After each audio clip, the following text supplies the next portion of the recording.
नमस्कार, मैं हूं दीपाली राणा। आप देख रहे हैं कल का बाजार और आपके स्टॉक रिलेटेड सवाल, फिर चाहे वो निवेश की बात हो या बात हो ट्रेडिंग की, सभी शो में हम शामिल करते हैं। आप भी आ सकते हैं कल का बाजार में अपने स्टॉक रिलेटेड क्वेरीज पूछने के लिए। 7045220000 हमारा व्हाट्सएप नंबर है। साथ ही आप फेसबुक और ट्विटर पर जाकर ये शो लाइव भी देख सकते हैं, अपने क्वेश्चन से पोस्ट कर सकते हैं और सोशल मीडिया से हम कुछ सवाल पिक भी करते हैं। आज मार्केट में क्या हुआ पहले उस पर नजर डाल लेते हैं। 3 दिन की तेजी के बाद बाजार में गिरावट का दिन रहा। सुबह से बाजार में कंसोलिडेशन देखने को मिला, उसके बाद दिन चढ़ने के बाद बाजार में गिरावट बढ़ती गई। आखिर में सेंसेक्स निफ्टी 1% गिरकर बंद हुए। सेंसेक्स 550 अंक गिरकर बंद हुआ और 60,000 के नीचे। निफ्टी 165 अंक गिरकर 17,590 पर क्लोज हुआ। आज के सेशन में बहुत सिलेक्ट पॉकेट्स थी जब बाइंग देखने को मिल रही थी। मेटल्स में थोड़ी खरीदारी थी, पावर में थोड़ी बाइंग थी, थोड़ी सिलेक्ट बाइंग हमने मिड कैप स्मॉल कैप्स में देखी। अदरवाइज बाकी तमाम pocket specially auto FMCG pressure के साथ कर रहे थे ट्रेड। हिम सिक्योरिटीज की रिसर्च एनालिस्ट आस्था जैन हमारे साथ मौजूद है। आस्था, नमस्कार, स्वागत है आपका। एक बार एफआईज के डेटा और दिखा देते हैं आपको, इंस्टीट्यूशनल इन्वेस्टर्स के नंबर्स आज के मार्केट के, और उसके बाद सवालों को लेंगे। एफआईज ने बिकवाली की है कैश मार्केट में 562 करोड़ की। डीआईएस ने बहुत मामूली बाइंग की है 42 करोड़ के आसपास की। आस्था, नमस्कार। पहले तो बताइए कल के लिए बाजार पर आउटलुक।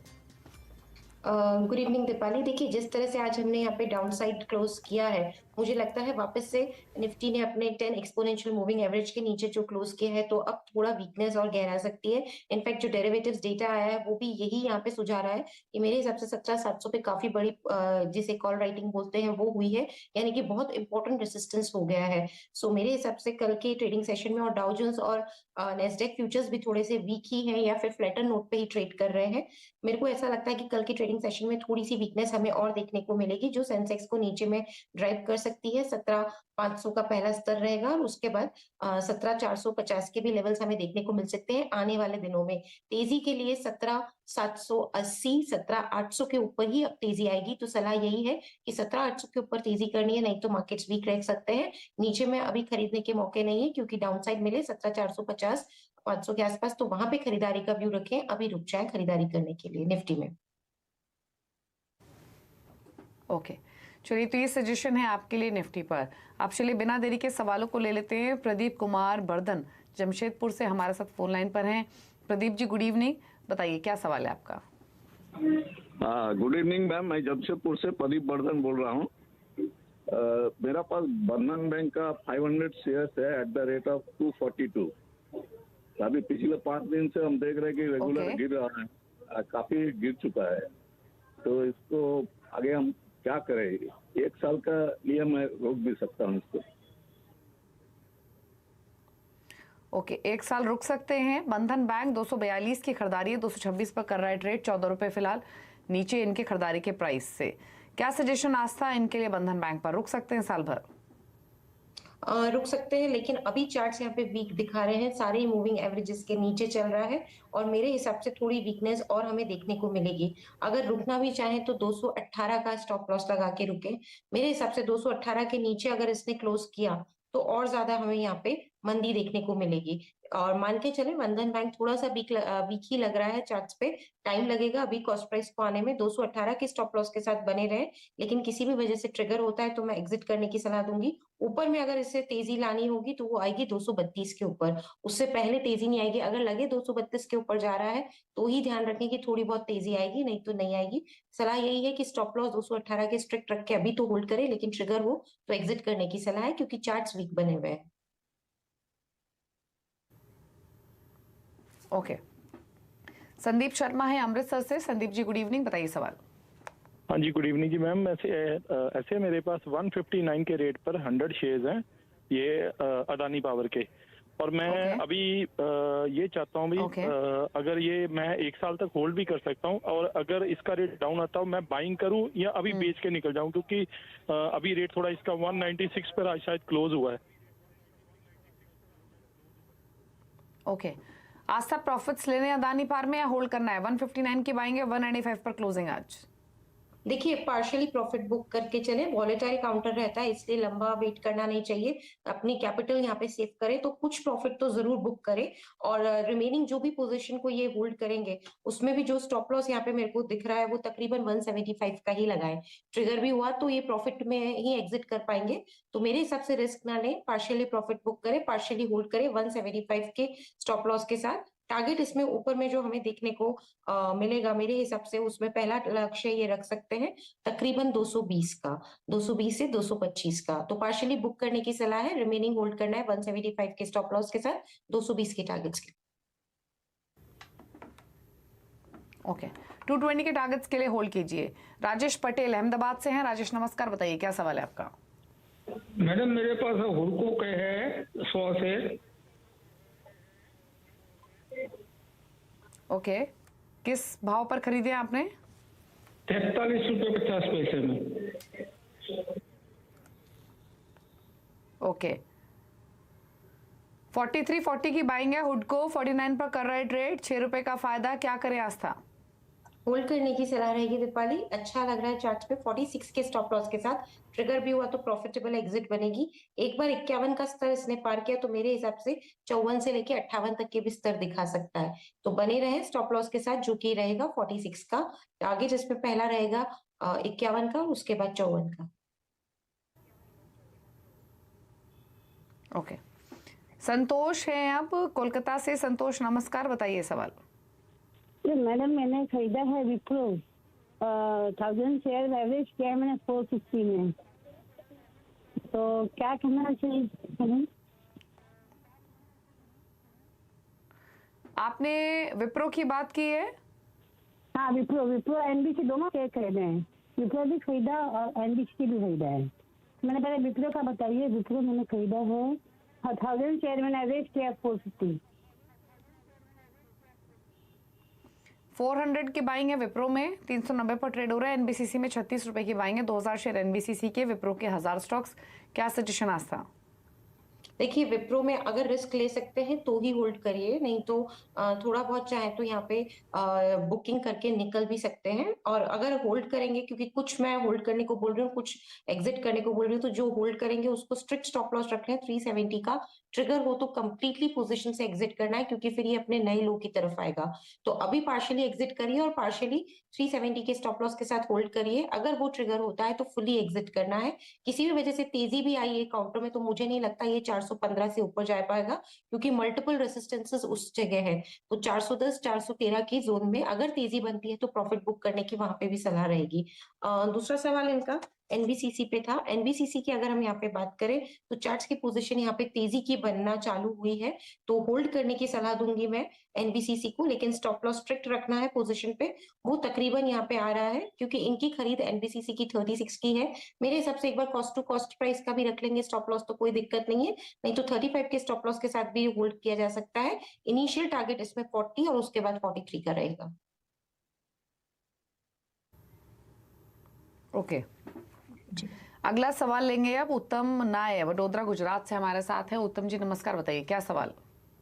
नमस्कार मैडम, मेरे पास HDFC AMC है 55 शेयर्स है और एवरेज है अभी 2300 का, तो क्या किया जाए उसके लिए? ओके, 2300 की बाइंग है, 1783 पर फिलहाल बंद हुआ है। ये वैसे इन्वेस्टमेंट है आपकी? यस मैडम, लॉन्ग टर्म के लिए सोच रहा हूँ मैं। ओके, लॉन्ग टर्म विजन है आस्था, क्या सजेशन रहेगा HDFC AMC पर?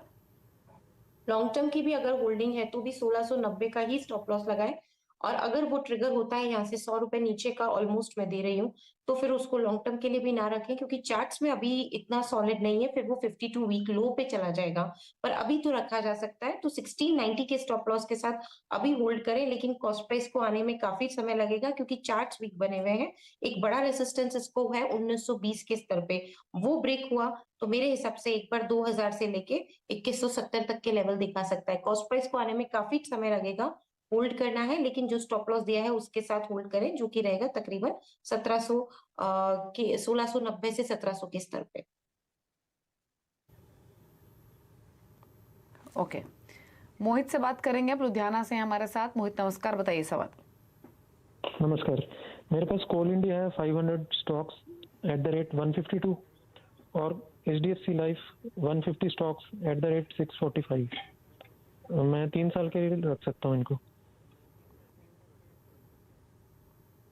ओके, 3 इयर्स का होराइजन, कोल इंडिया 152 की बाइंग है, 225 की क्लोजिंग, ठीक ठाक प्रॉफिट्स इनको, अच्छे प्रॉफिट्स इनफैक्ट। लेने हैं मुनाफा या रखना है अभी?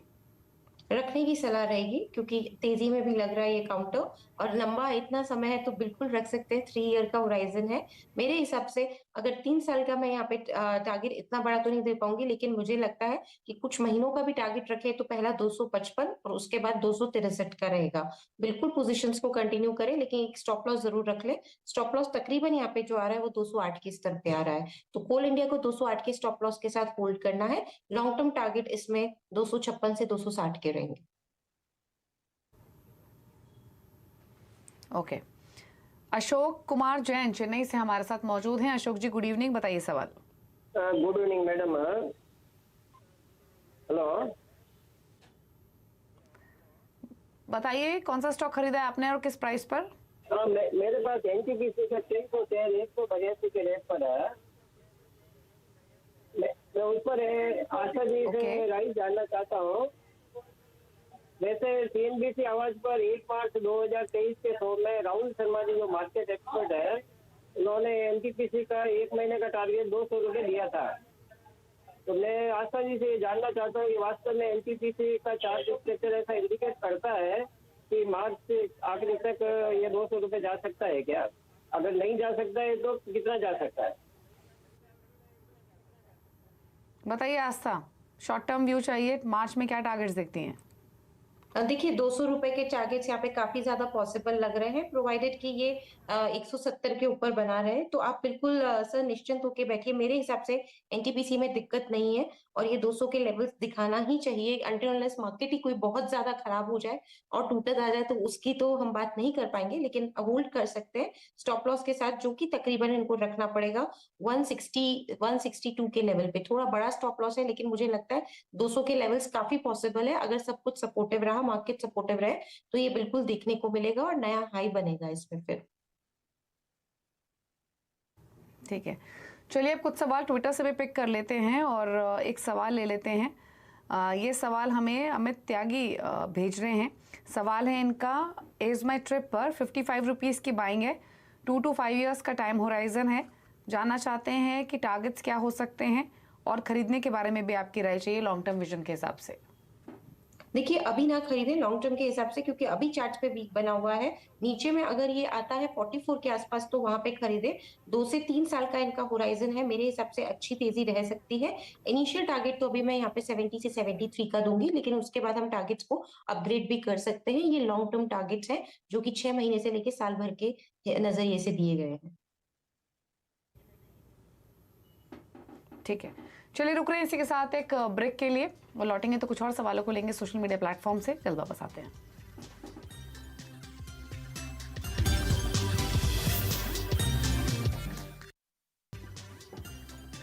आप देख रहे हैं कल का बाजार। सवाल लेते हैं सोशल मीडिया से, ट्विटर से पहले सवालों को पिक कर लेते हैं। सुरेंद्र एक सवाल भेज रहे हैं, हैप्पीएस्ट माइंड पर 25 शेयर्स 1070 की बाइंग, लॉन्ग टर्म विजन 1 साल का, क्या करें? जी मेरे हिसाब से तो अभी तो होल्ड ही करना है। लॉन्ग टर्म में थोड़ा सा मेरे को लगता है कि ये तेज होना चाहिए, अभी होल्ड करें। हैप्पीएस्ट माइंड को स्टॉप लॉस लगाएंगे तकरीबन 780 का, और इसमें जो लॉन्ग टर्म में टारगेट रह सकते हैं वो तकरीबन यहाँ पे 980 से लेके 1100 के रहेंगे। अविनाश कुमार एक सवाल भेज रहे हैं, अगेन अदानी पार पर 195 की बाइंग, 2 to 3 मंथ्स का व्यू। जी बिल्कुल, अदानी पावर की बात करें तो यहाँ पे अभी होल्ड रखना है पोजीशन को। तेजी में लग रहा है ये स्टॉक, और इसमें जो टारगेट 2 to 3 मंथ्स के हिसाब से तो मैं अभी इतना जल्दी नहीं बता पाऊंगी, क्योंकि थोड़ा सा ये वॉलेटाइल काउंटर है। बट मेरे हिसाब से यहाँ पे 240 तक के लेवल्स हमें देखने को मिलेंगे अगर सब कुछ इसके लिए पॉजिटिव रहा तो। ओके, पराग सवाल भेज रहे हैं, सोना BLW पर 589 की बाइंग है इनकी, व्यू लॉन्ग टर्म। सोना BLW अभी तो थोड़ा सा चार्ट पे वीक लग रहा है, लेकिन लॉन्ग टर्म है इसीलिए बने रहने की सलाह दूंगी 400 के स्टॉप लॉस के साथ। इसमें तेजी के लिए 520 का लेवल ब्रेक होना जरूरी है, उसके बाद हमें यहाँ पे तेजी लौटती हुई नजर आएगी जो इसको ड्राइव करेगी 575 से 600 के लेवल्स तक। ओके, एक और स्टॉक है इनके पास, वो है बोरोसिल रिन्यूएबल एनर्जी का, यहाँ 541 की बाइंग है, again view long term. Hold करना है स्टॉप लॉस के साथ, तकरीबन स्टॉप लॉस रखना है 435 का, और यहाँ पे जो टारगेट्स आएंगे मेरे हिसाब से इनिशियली 530 का लेवल ब्रेक हुआ तो 585 के टारगेट्स रहेंगे। देवेश नायर एक सवाल भेज रहे हैं, आईसीआईसीआई बैंक, एसबीआई दोनों में बेस्ट लेवल क्या रहेगा एंट्री लेने के लिए, ये ऐड करना चाहते हैं पोर्टफोलियो में। जी बिल्कुल, आईसीआईसीआई बैंक की बात करें तो बढ़िया एंट्री का लेवल यहाँ पे तकरीबन बनता है 830 या 35 के जोन में, वहां पे एंट्री करना अच्छा रहेगा। और वहीं पे अगर हम एसबीआई की बात करें तो एसबीआई में भी जो एंट्री का लेवल हमें यहाँ पे अच्छा लगता है वो तकरीबन 520 की जोन का रहेगा। तो एसबीआई में 520 और आईसीआईसीआई बैंक में 800। ओके चलिए, तो ये है स्ट्रैटेजीज आपके लिए एसबीआई और आईसीआईसीआई बैंक एडिशन के हिसाब से भी आस्था ने राय दी। इतने ही सवाल लेंगे आस्था, कोई क्लोजिंग कमेंट? जो भी स्टॉक्स हमने डिस्कस किए हैं मेरी कोई भी पर्सनल होल्डिंग में नहीं है, बट हमारे क्लाइंट्स को इनमें रिकमेंडेशन दिए हुए हो सकते हैं। थैंक यू आस्था शो में आने के लिए। और इसी के साथ एक ब्रेक के उस पार भी खबरें जारी है CNBC आवाज पर। नमस्कार।